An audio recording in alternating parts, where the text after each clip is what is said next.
Hello there. Welcome to this episode of Force Ghost Conversations.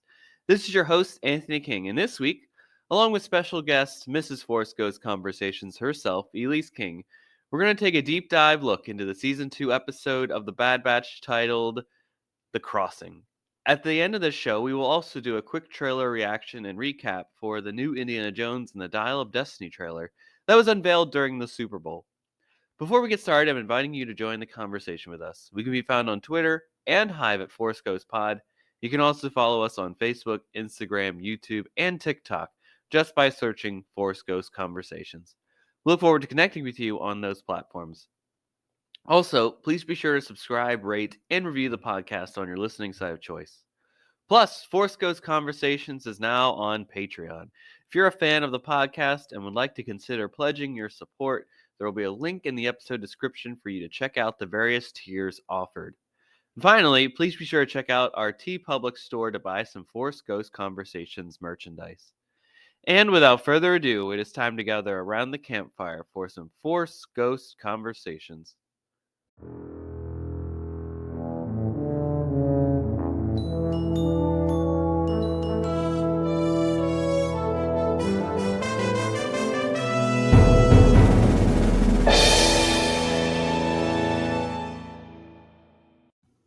All right, everybody, welcome back to the podcast. And first and foremost, let me apologize in advance for the sound of my voice as I am recovering, or at least battling at this point in time, from a head cold. So I may cough, I may sneeze. My voice definitely sounds lower and more nasally than probably ever before. Even, this probably will be a little reminder of when I fought COVID and recorded a few episodes during that time. Thank you, Obi-Wan Kenobi, for coming out at the same time. This is going to be a fun episode for sure. A double dip, if you will, with our coverage of the Bad Batch episode, The Crossing, that came out this week, as well as the Indiana Jones and the Dial of Destiny trailer, reaction, review, all that. That's all going to be at the other side of this portion of the episode. So right now we'll do our Cloud City Gossip segment, the news, and anything that has come out this past week in the Star Wars Lucasfilm galaxy. And then we'll do the Bad Batch discussion with Mrs. Force Ghost Conversations, Elise King. And then afterwards, to close out, we will have the Indiana Jones content for you all.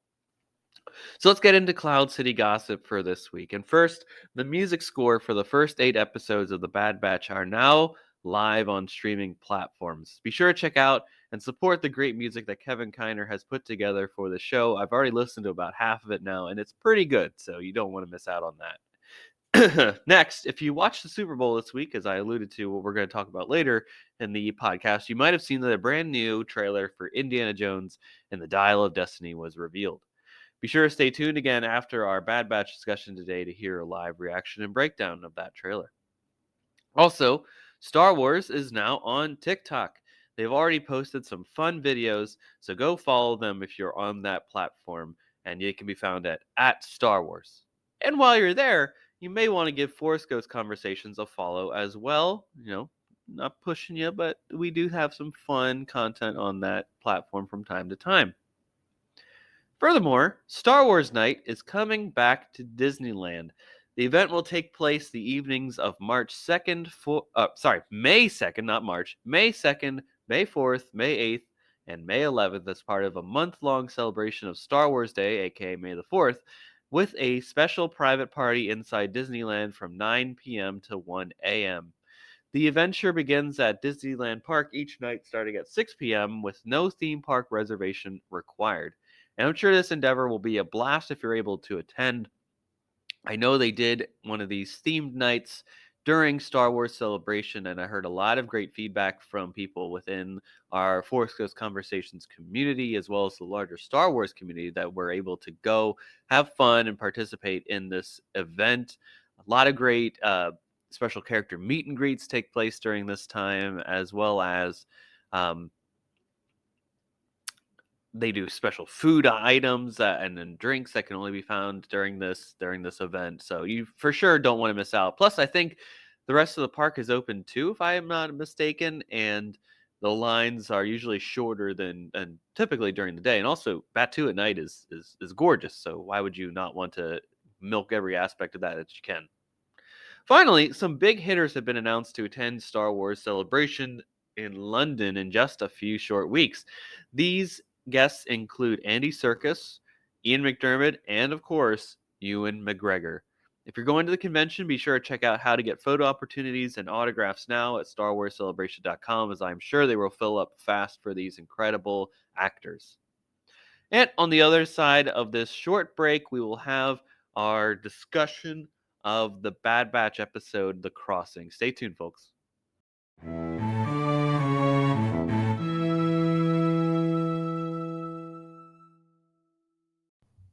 All right, folks, welcome back to another critical installment of Force Coast Conversations. I mean, it's critical because we're talking Bad Batch, and we're talking the episode The Crossing from season 2 of the Bad Batch. And of course, who else would we bring on to discuss this pivotal episode of the Bad Batch by none other than our own Mrs. Force Coast Conversations, Elise King. Welcome back to the podcast.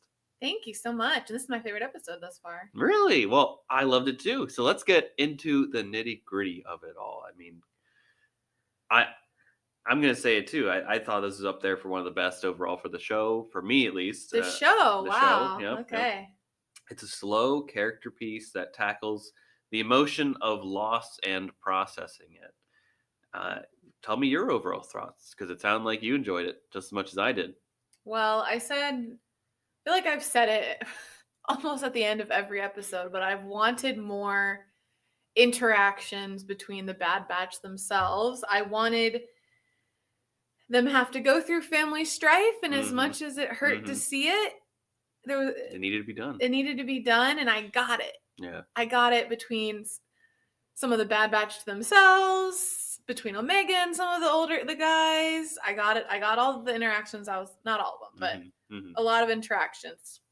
So I can't be mad about it. Yeah, yeah. And for me, what really also extrapolated about this was like, I always think of Star Wars at its core of being this thing that is for 12-year-olds to watch and like experience feelings and see things on a grand scale, a fantasy epic scale that they can take into their everyday lives. And what does this episode show?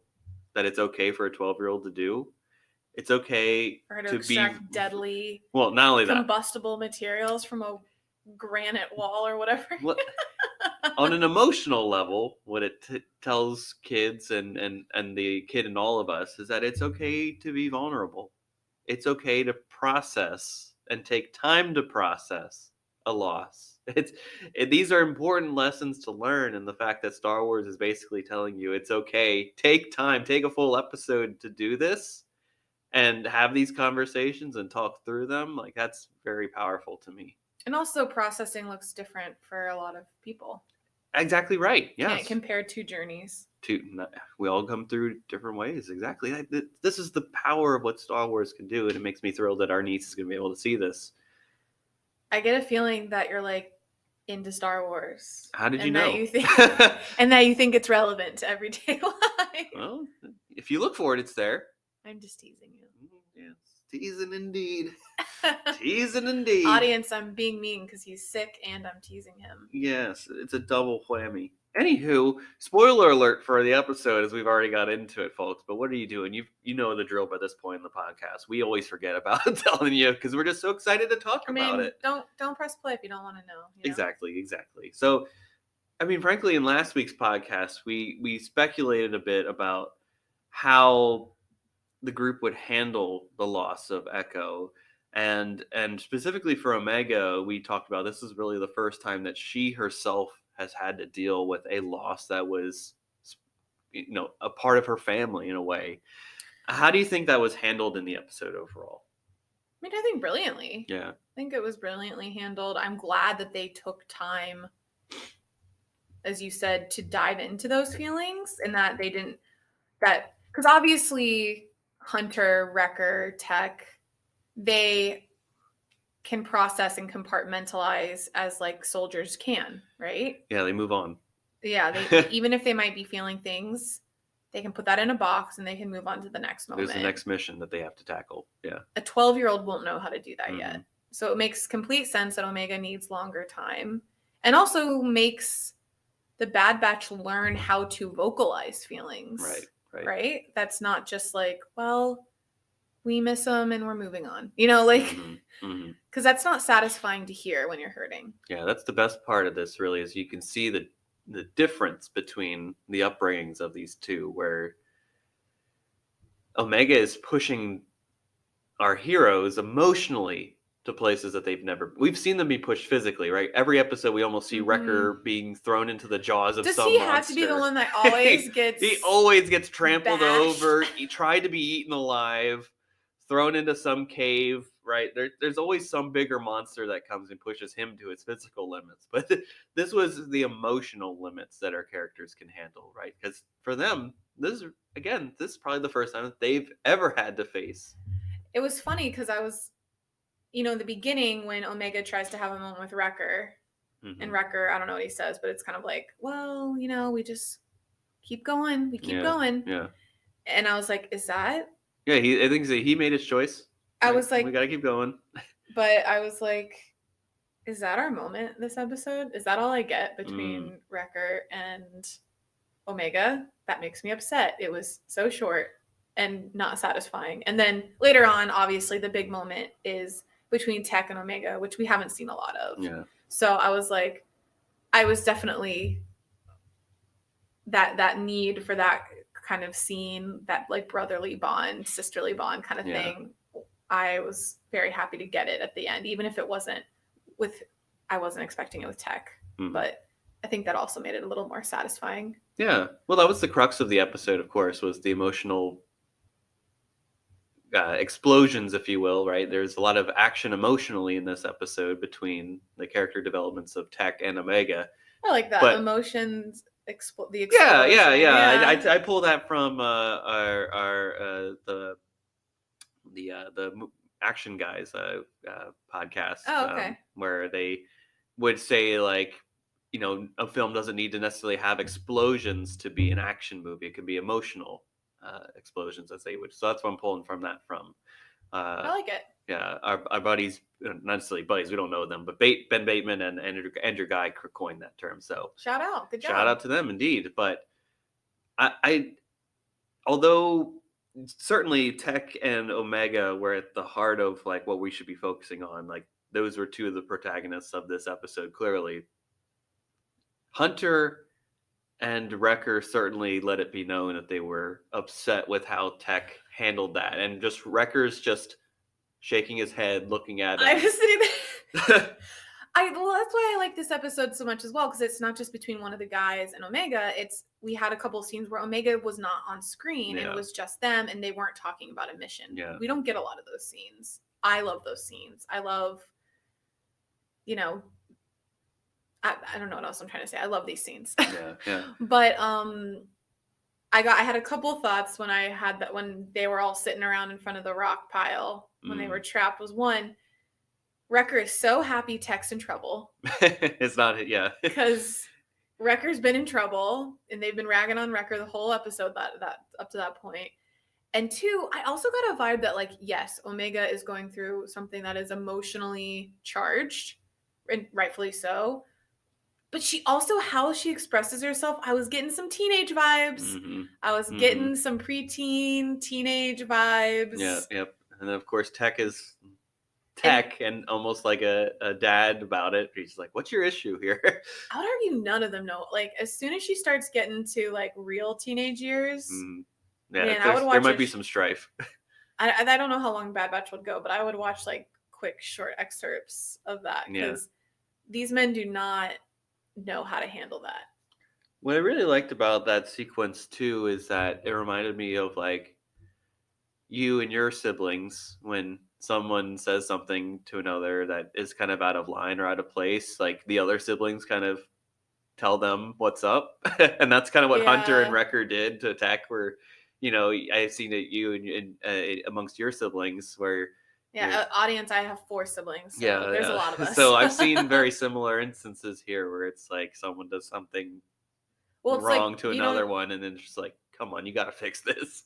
Siblings will be harder on you than your parents. Like Yeah. my parents don't have to police us that much when it comes to Yeah, like you self-police each other yeah. before it gets We're to quick them. to point out each other's moments. But yeah, no, I loved that scene. And I love that it was such a uniquely tech way of going about it. But yeah, I have a feeling, I mean, they were basically like, you need to go fix it. Do we know how you fix it? No. Because each of them would handle it differently. And I think Tech handled it in the way that only he knows. And I also kind of think tech was the straw that broke the camel's back because they had all said, like, we have to keep going. Yeah. Wrecker kind of brushed Omega off. Hunter in the last episode was like, pat on the head, get your butt moving up to the ship. Yeah, Tech, he was almost like a hangry He was just more blunt about hangry it. dad that Yeah. had been like literally Frustrated. like tire just blown on the car. We have no way to get home right now. The kid's freaking out, and he's stressed too, and doesn't have a way to process it or say it. He's just Exactly. like, "What's your issue right now? We're trapped here. Why are you complaining about Echo?" Yep, exactly. Yeah, it was just such a family dynamic and moment. Yeah.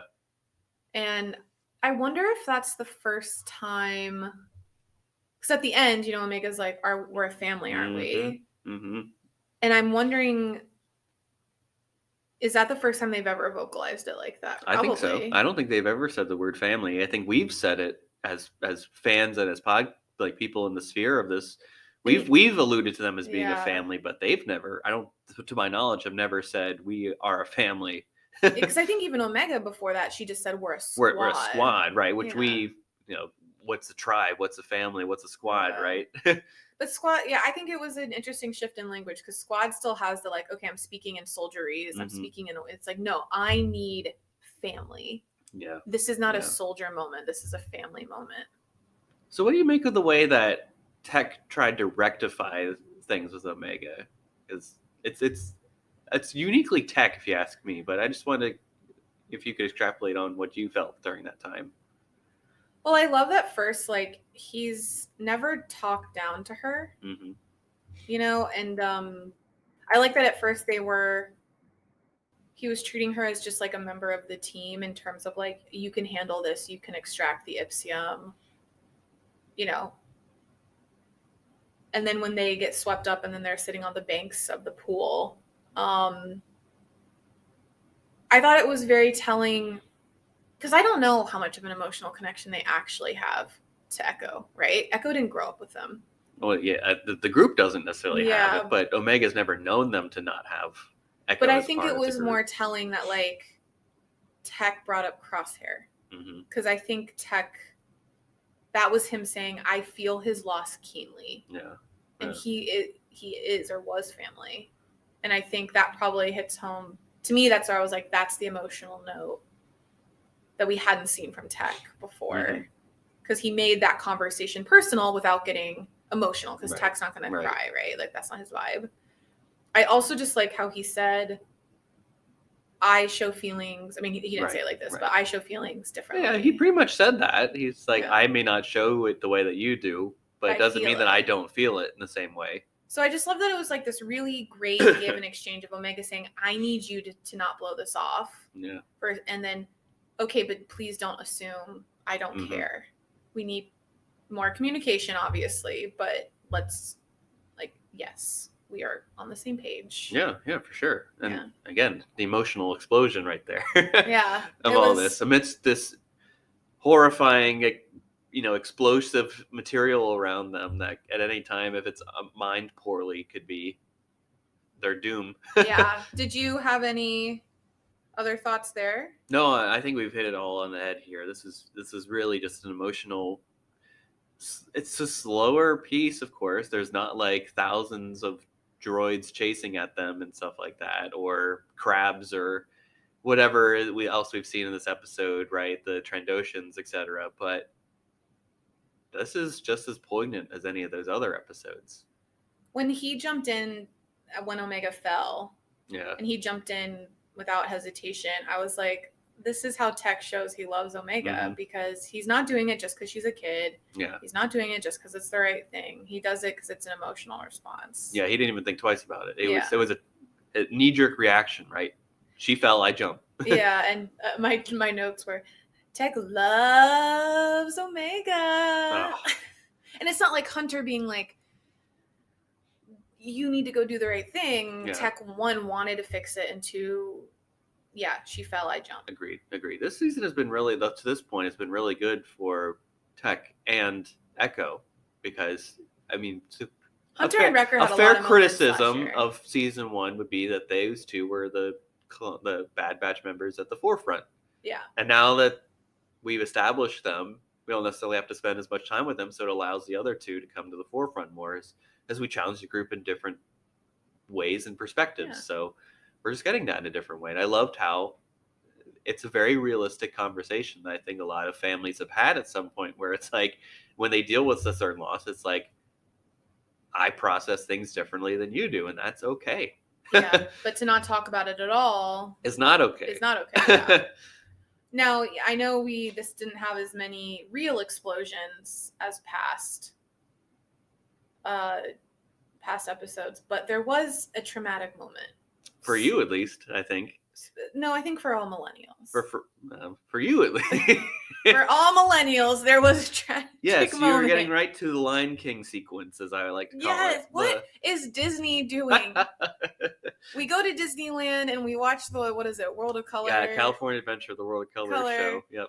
And the first thing, one of the first thing we hear is Simba's voice calling, Dad, as we saw Mufasa fall again in the canyon. Do we need to relive trauma any and every time? I was like, does Wrecker need a Mufasa moment? I don't think so. I don't think they were pushing it hard. It was possible. At first I was like, oh, I wonder, is this like another nod to genre? Is this Western? Nope. No, it was straight up. Lion Someone King. said, let's do Lion King right now. You and I both laughed, but mine was like, why are you doing this to us? And then poor Wrecker again. Like, we talk about him getting the brunt of all these activities just because of his size and abilities to handle immense amounts of pain and strength. Yeah, but you know what can't handle it? My heart. My poor guy gets trampled over over by. He's like, someone has. If that thing blows, we all die. He's like, oh, I guess I'll just be trampled over by 1,000 antelope-like creatures.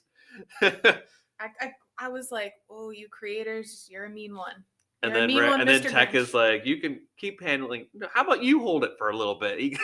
Yeah, and then he loses it. I was like, yeah, Tech, you deserved that. Well, frankly, we're at the end here of this episode, Elise, because honestly, we could do beat by beat, but there's really not a whole lot. It's just emotional bits that we've been through at this point. The only thing that stuck out to me at the very beginning was I can't believe Sid actually bought a mine. That seems so above board for her. It seems so Sid, though. She didn't no expectation of it whatsoever. She's just like, I'll buy a mine. Oh, for me, I was like, I'm surprised she didn't just say, there's this abandoned mine, go find it. Oh, well, she probably had a good deal and was like, I'll just buy it. But she probably bought it like people buy storage sheds, where they just buy the storage shed on a whim and they're like, there could be gold inside there. Okay, that makes more sense, because I was like, why? She would never purchase anything. Oh, yeah. I mean, I was like, wouldn't she just say, go get it, Goggles? I was like, why is she purchasing a mine, but she's willing to figuratively mine Dooku's house? Fee was the one that said, come get that one. I mean, Sid wasn't upset about it. But she wasn't. But she also was getting cheap at the end, where she's like, I don't need to come get you guys. You guys are the ones that screwed up. I don't need to bail you out.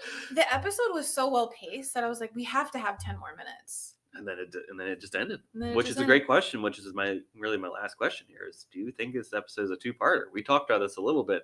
You do. I think it's a two-parter. I think they got to find the ship. I don't think they're just letting their ship go. Lula would be lost. That's true. I did think of that when the ship was stolen. I was like, but Lula, Gonki, all of our, they're home. I was thinking about it more afterwards. Omega can't lose two things. Because I was like, what if it's just like, oh, Sid's just gonna pick them up and we see them on a different planet or whatever. But I think they focus too much on the thief. Yeah, exactly. I don't think they would have spent enough time on that. Like there was a clear character model and design that they did for that. The hair or the feathers or whatever it was. But yeah, I think there's a two-parter. I'm just, the creators have been so good to us and not giving us cliffhangers. Yeah. And Yeah, and when they do, it's a two-parter, so it's Then like you get it right then and there. No, you had to wait. You have hurts. to wait. Do you think Sid comes and saves him? Do you think she assists? Do you think I she mean, lives up to her I word? think they're probably hanging out, and then something forces their hand to Mm, act. yeah, because Or this planet doesn't seem nice at all. yeah, it's abandoned for a It reason, seems like it's a probably. wasteland. It's very Yeah. Mad Maxian. Yeah, that's a good comparison. But yeah, I mean, I don't know. I got what I wanted. I got emotional strife, characters did. coming together, You really different did. interactions. I hope to see more of it. If we have an in-between episode and we have to wait to see them more next week, like for 2 weeks, I'm gonna be a little upset. Yeah. Like I don't know if they'll go back to Crosshair for a quick quip. I don't quick think so. I episode. think they finished this story, and then they could have a Crosshair episode. Because frankly, what's he doing? It's been a it's been a time. It's been a minute since we've seen Crosshair, so I think he's due for a also hello. Who's in the power vacuum now that Rampart? Great question. Yeah, there's a lot of fallen pieces because, of course, now that the stormtroopers are fully taking over, what is Crosshair's role in this empire? Yeah. So a lot of open-ended questions. But yeah, excited. Really love the episode. It's all I wanted on emotional beats. Agreed on all fronts. Did you have any other fun tidbits, facts, whatever, moments, whatever? No, I mean, this week, no, we kind of already went through them. The Mufasa comment, how Wrecker was so happy Tech was in trouble, Sid buying a mine. I mean, they all just kind of landed into the story. So I got 2. Oh, okay. Yeah, you go. 1, Omega with a wet bob haircut is certainly her best look. I was wondering why you were laughing. Oh, I was like, she's a Beetle. She's this is great. That's her best look. She should stay with that. She's a 2000s Yes, band. She was Jared Leto. Oh my god. And number 2 was the great, Star Wars always his tongue-in-cheek in a little bit in a ways where it's like if you have this great emotional moment, there's always something to remind you that it's fun at the end of the day. Where Omega and Tech had that great moment together, and then just you hear slightly just the sounds of Wrecker just getting louder as he's falling through the waterfall there. That was an amazing that was an amazing comic relief. And how D. Bradley Baker did that scream was so good. It was so funny. I wish we could see the camera of him in studio doing that. That was a really good scream. It was so funny and totally Wrecker. 100% Wrecker indeed. Well, Elise, if you have no further thoughts, I think we can put a close on this episode here. You gotta go rest. I do need to rest. And for those of you at home, on the other side of this short break here, we will actually continue the episode with a little bit of a double dip here and do a little breakdown, reaction, review, whatever you want to call it, of the Indiana Jones in the Dial of Destiny Super Bowl TV spot. So stay tuned for that. We'll be right back.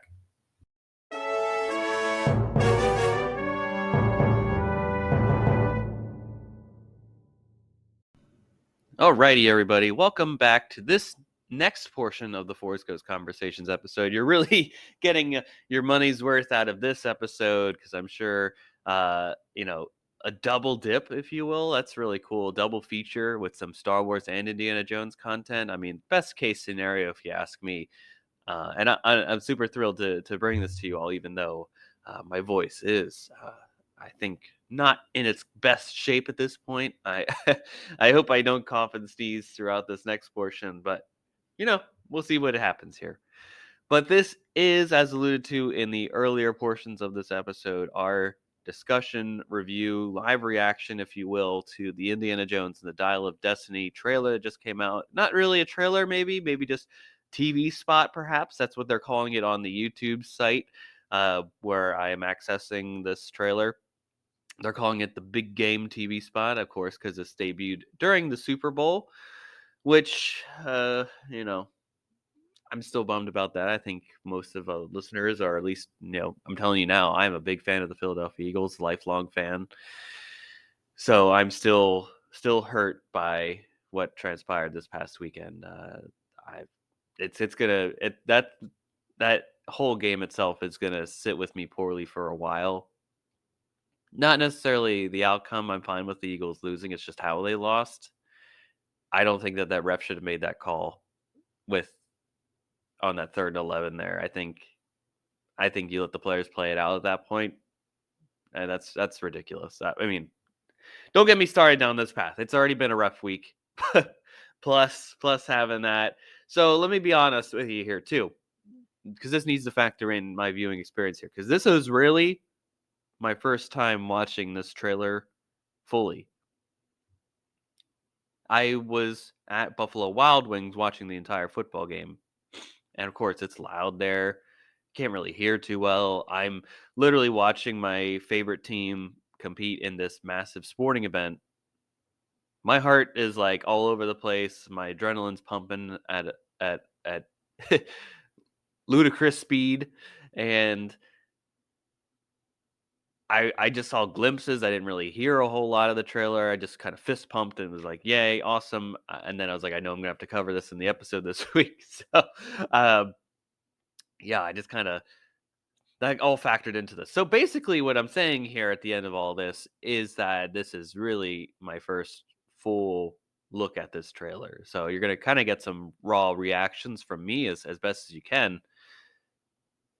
So I think that's gonna be fun. And also you kind of got my headspace going into it where I'm glad that it's a week later now that I'm able to watch this and get a sense of all that without all the baggage of the game. I wish that I'd be a bit more thrilled to talk about it like I did with Solo, because the Solo trailer premiered during the Eagles Super Bowl win in 2018, which was a magnificent night.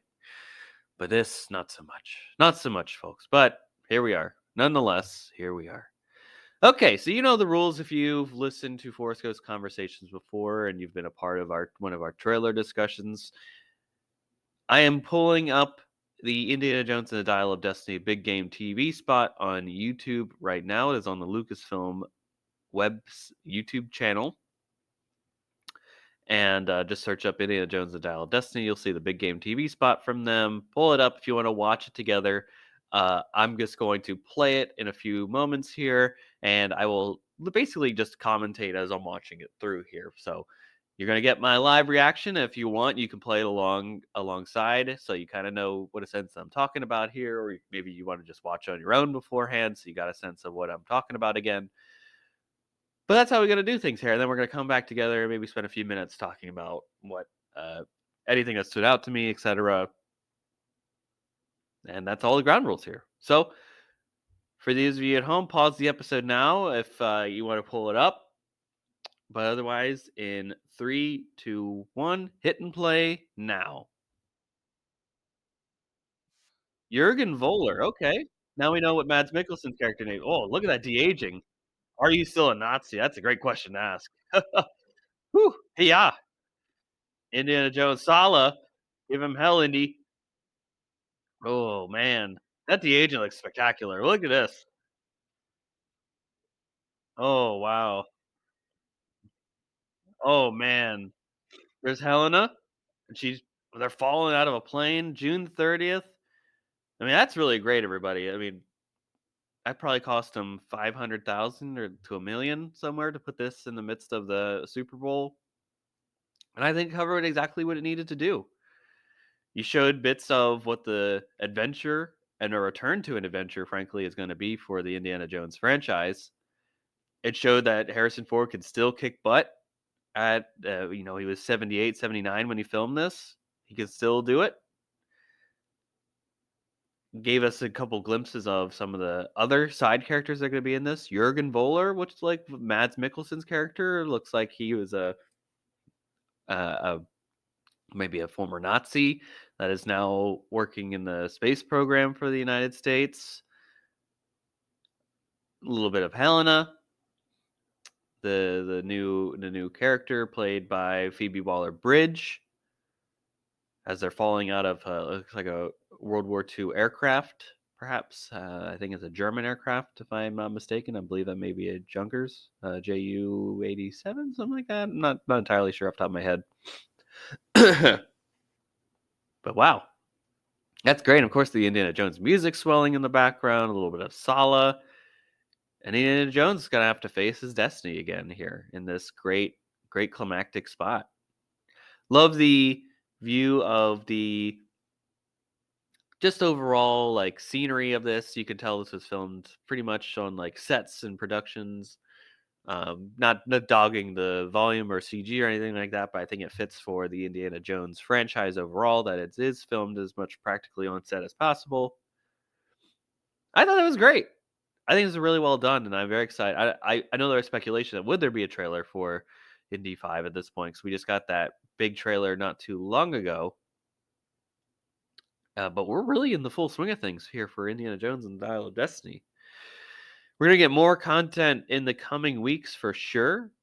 And of course, Force Ghost Conversations will be here to discuss each and every bit of that. What did you think of this quick little 30-second big game TV spot? I think it hits all the buttons that it absolutely needs to. But I want to open up the conversation with you all because we're getting into this Indiana Jones cycle of Force Ghost Conversations. And I just want to hear what you're all thinking at home. Hit us up on all the social media channels: Twitter, Instagram, Facebook, YouTube, TikTok, Hive. Let's continue the conversation. What do you think about Harrison Ford's last ride as Indiana Jones? I don't know. No, I think I'm. This is probably my most anticipated movie of the year. I'll be honest, amongst everything else that is coming out in this summer blockbuster season, and even just the entire calendar year, there's nothing that gets me more excited at this point than an Indiana Jones film, and knowing that Harrison Ford is going to give 110% in this film. Also, John Williams coming back. I mean, just all of it. It's going to just make for a fun action adventure serial for all of us to enjoy and just soak in the greatness, frankly. June 30th cannot come soon enough. I know that I'll probably be sitting in a nice RPX theater to watch this. So I think it's going to be a lot of fun and just fits right with the tone of what I would expect for Indiana Jones at this point. But with that, folks, let's continue the conversation. Be sure to hit us up on all the social media channels that I alluded to before. I want to hear your thoughts as well about the Bad Batch and this Indiana Jones portion of the episode. Also, if you feel so inclined, again, we have all of our logos inspired by the various properties of Lucasfilm. So we've got the Star Wars, of course, Willow, and our Indiana Jones inspired logo are available on our TeePublic store, where you can buy Force Ghost Conversations related merchandise for all of those fun adventures. So again, if you want to support the podcast in different ways and literally wear your support in certain instances, be sure to check out TeePublic, because I know they're running sales pretty frequently. So that is available to you all. And also, if you want more Force Ghost Conversations goodies, be sure to check out our Patreon site. For as little as $1 a month, you can get access to a lot of great Force Ghost Conversations goodies and conversations on that platform that we aren't able to provide elsewhere. So that's all that I had for this week's episode of Force Ghost Conversations. Of course, we'll be back next week to discuss the new episode of The Bad Batch. And then after that, man, we're already back into a 2-episode-a-week format with The Mandalorian coming back. So it's going to be a lot of fun, folks. Get ready for it all, because it's going to be a wild ride as we head towards the summer season. Celebration just around the corner, too. And, of course, Indiana Jones and the Dial of Destiny. So until then, folks, may the Force be with you. Take care.